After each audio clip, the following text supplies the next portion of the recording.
మరి కంప్లైంట్ ఇస్తే కూడా అసలు పోలీసులు పట్టించుకోలేదు. మినిమం మర్యాద కూడా ఇవ్వలేదు సార్. మేము పోతే స్టేషన్కి పోతే నైట్ ఫోన్ చేసి ఏమంటున్నారు, మీ ఇల్లు మా పరిధికి రాదు, మీరు హస్బెండ్కి ఫోన్ చేయండి అని అంటారు సార్. టెంట్ వేస్తే ఇవ్వడం సోమని వేస్తారు అక్కడ అని చాలా వల్గర్గా మాట్లాడారు సార్. లేడీస్ అని కూడా చూడలేదు.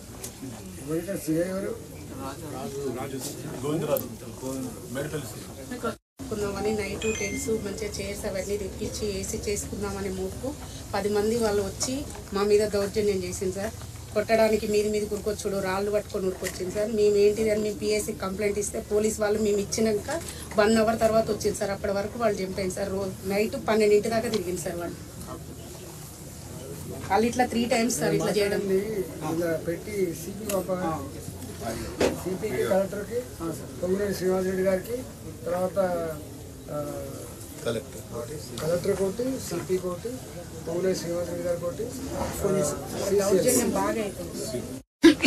సిపి గారు నేను మీ జ్యూరిడిక్షన్లో ఉన్న సిపి గారు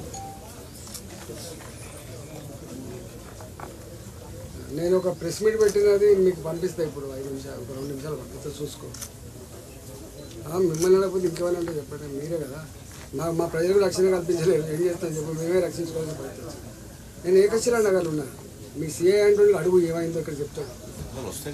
మీ సిఐ అంటూ అడుగుని పంపిస్తాను. లేట్ చేయండి.